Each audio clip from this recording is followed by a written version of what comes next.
Hola, ¿qué tal? Buena tarde a todos, a todas. Yo soy Javier García, actualmente profesor de niños con diagnosticados con altas capacidades o sobredotación, como lo que quieran entender. Y bueno, he trabajado en diferentes contextos del ámbito educativo y esta vez estamos acá para hablar sobre homeschooling.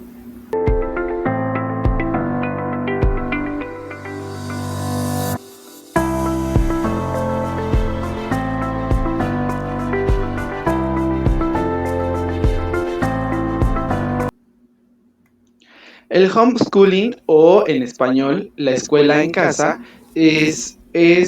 ahora se puso muy de moda por la pandemia, que es estudiar desde casa, buscar todos los recursos necesarios para que los y las estudiantes puedan certificar algún grado académico, aprender todo lo que necesiten académica y extracurricularmente en casa. Es una práctica que generalmente o tiene mayor peso y validez en Estados Unidos y en países primermundistas, pero bueno, ahora estamos viendo que en la actualidad nos está obligando a ponernos al día y a estudiar desde casa. Entonces es eso, buscar todas las herramientas para desde casa estudiar.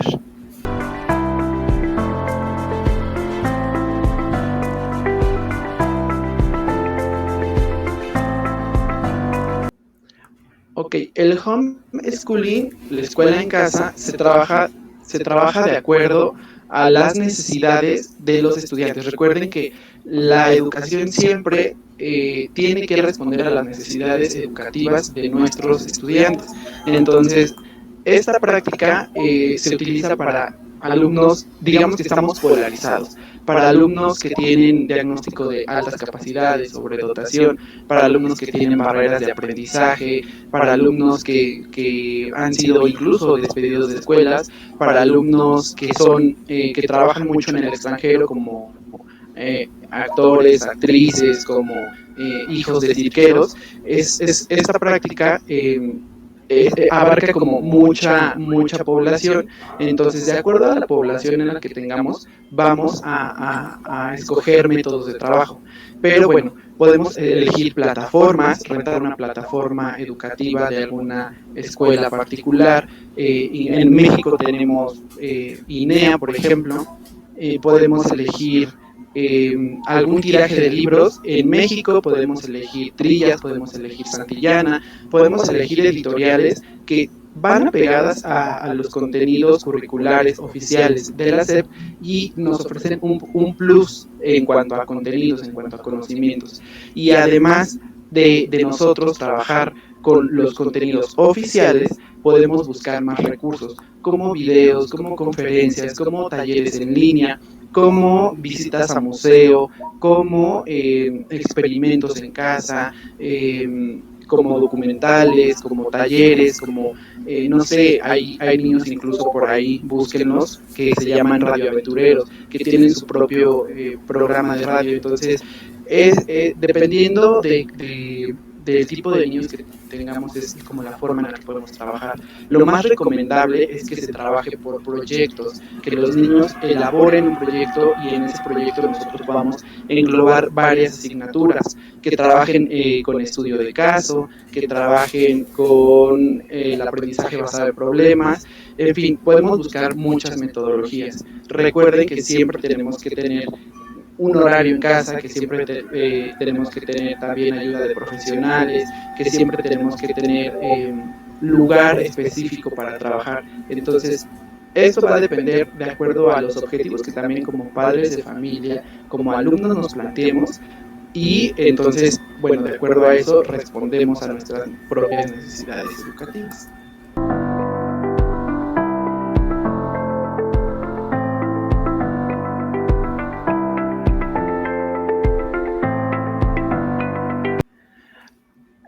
Vamos a empezar como por los contras. Hay mucha gente que tiene mucho miedo y hay un estigma en cuanto a la escuela en casa.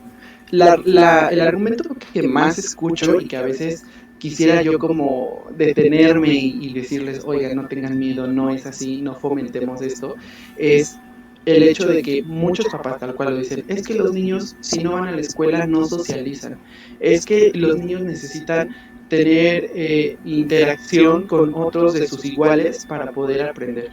Entonces recordemos que justo como sus necesidades educativas son diferentes, sus respuestas y su modo de convivencia es diferente. Además, no le tengamos miedo a la escuela en casa porque nuestros hijos no tendrían con quién socializar. Claro que tienen con quién socializar. Una, porque el hecho de tener escuela en casa no significa que vamos a estar todo el tiempo en casa. Como les decía, podemos planear un día de museo, podemos planear una visita a una zona arqueológica, podemos tomar clase un día en una cafetería, podemos tomar clase un día en un parque, podemos hacer encuestas en la calle, es como más vivencial también el asunto, pero el miedo lo podemos perder incluso porque como padres también nos responsabilizamos de que la educación sea integral. Es decir, en casa vemos todos los contenidos, pero en las tardes, en las mañanas, según los horarios, le buscamos a nuestros hijos actividades complementarias que tengan que ver con artes, que tengan que ver con deporte, que tengan que ver con salud mental, en fin, como por ejemplo basquetbol, taekwondo, yoga, danza, música, en fin. Entonces, cuando nuestros hijos acuden a estas actividades, conviven con más personas, conviven con sus iguales, con personas más chicas, con personas más grandes. Entonces, también nosotros les estamos brindando una educación integral y la posibilidad de adaptarse a diferentes contextos y convivir con más gente. Entonces, esta partecita estaría supliendo la parte que siempre escucho, que es como, es que no socializan. O también perdamos un poquito el miedo a, pero es que en la escuela les dan todo y tendrán los contenidos y los conocimientos. Acá nosotros también.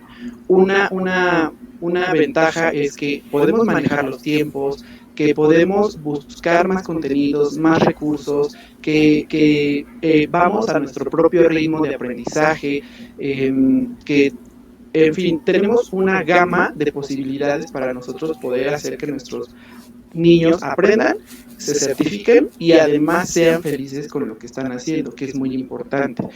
Una de los miedos también es la certificación y es una desventaja, que por ejemplo en México muy pocas son las plataformas y que son extranjeras que tienen validez oficial con la revalidación de materias o con la certificación de nuestros chicos. Tenemos el asunto de INEA, pero INEA solo certifica en un modelo de 10 años, entre 10 y 14 años, primaria y secundaria a partir de 16, me parece. Entonces, esto es una desventaja porque, por ejemplo, tengo alumnos que tienen 10 años y ya terminamos la primaria y de verdad la terminaron en 6 meses, son alumnos con diagnóstico de sobredotación. Entonces, hemos estado detenidos hasta el momento consiguiendo la dispensa de edad para que INEA les permita certificar secundaria a sus 10, 11 años.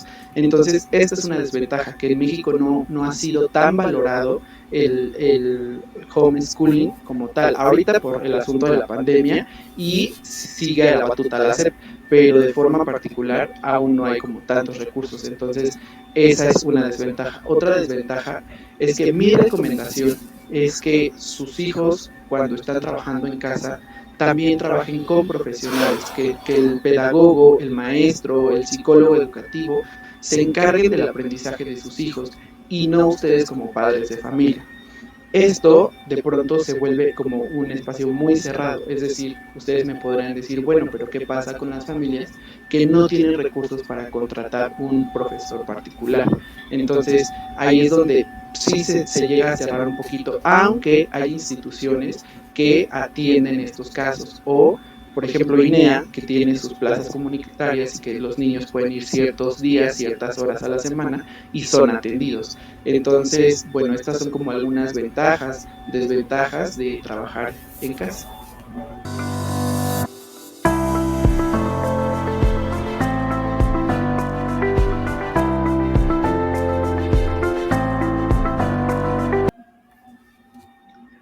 diferencias, una muy importante que no se tiene que dejar de hacer, pero que sí podemos darle un giro, un cambio diferente, es la evaluación. La evaluación en una institución es más rígida, es más cerrada, es estandarizada y no permite que nosotros podamos también potencializar el aprendizaje y las áreas de oportunidad de nuestros estudiantes. En el homeschooling sí tenemos que seguir evaluando, pero justo como estamos respondiendo a las necesidades educativas de nuestros alumnos, con base en ello es como también nosotros podemos estar evaluando con lo que vimos, con lo que hicimos, y es importante que no dejemos de evaluar nunca y sobre todo si nuestros objetivos iniciales se están cumpliendo. Otra como diferencia podría ser pues los tiempos, los horarios, a lo mejor en una escuela oficial, en una institución, tenemos horarios para las materias. Acá no, acá tenemos como esa libertad, esa flexibilidad de trabajar las materias en diferentes días, en diferentes horarios, según nos vaya acomodando. También tenemos más libertad como curricular, como que podemos ir y venir con los contenidos, que podemos incluso experimentar más, podemos salir más, les decía, a museos, a parques, a cafeterías, a plazas comerciales, en todos lados, así como todos somos seres humanos, en todos lados hay seres humanos. Y en donde hay seres humanos, hay educación y hay cosas que aprender. Entonces, de verdad es una gran ventaja tener esa libertad de explorar el mundo, de aprender conociendo, aprender tocando, aprender jugando, aprender viviendo, nada más. Y ¿qué podría ser otra como diferencia? Pues sí lo decimos, los compañeros, que al mismo tiempo por ser la casa, también es un espacio muy seguro. Es un espacio que los niños ya conocen, es un espacio en el que no son agredidos por otras personas, que también eso pues sabemos que se da mucho en las escuelas y más, decía, con el tipo de poblaciones o el perfil que escoge trabajar en casa, pues es una de las razones por las cuales escogen. Los niños sobredotados incluso no son comprendidos ni por sus maestros, y no le echo la culpa a los maestros, ¿no? A veces no estamos tan preparados para recibir este tipo de niños en un grupo de 35, pero terminan siendo relegados, entonces es una ventaja, en casa están siendo atendidos al 100% sus necesidades, entonces una desventaja bueno, perdón, diferencia es los horarios y la infraestructura. Tenemos que asegurarnos de que en casa tengamos un pizarrón, una pantalla, bocina, materiales didácticos. Entonces, a veces eso, o no todas las instalaciones las podemos tener en casa y tenemos que sustituirlas por cosas o buscarlas o invertirle, y que reconozco que es a veces caro.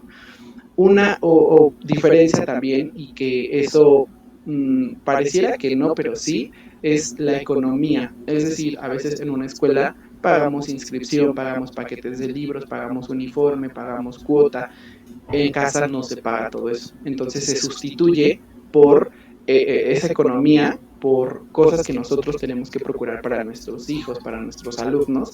Y bueno, ahí como que también vamos balanceando y vemos que el asunto no es tan malo, que al contrario, es muy favorable para nuestros contextos.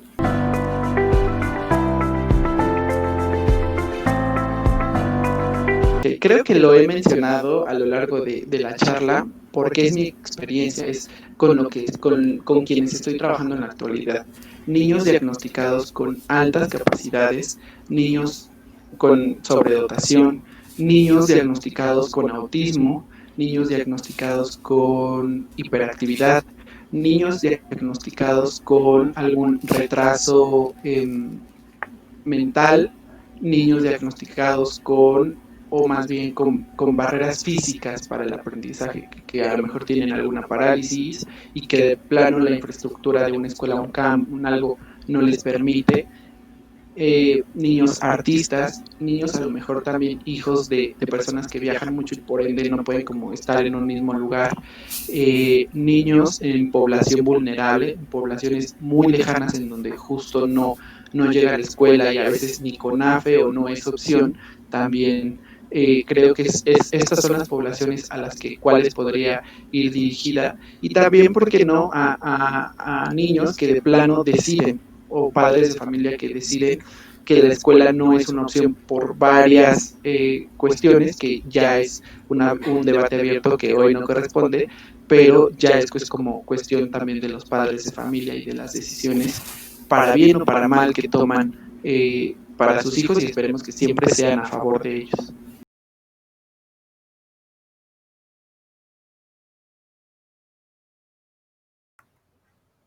A todos mis amigos de BVR Digital, muchas gracias por el espacio, gracias a las personas que están compartiendo esta charla, estos videos. Ojalá haya sido de su interés, de gran ayuda, y compartan, abramos la conversación en todos los ámbitos educativos, y estamos para servirles. Yo soy Javier García, muchas gracias.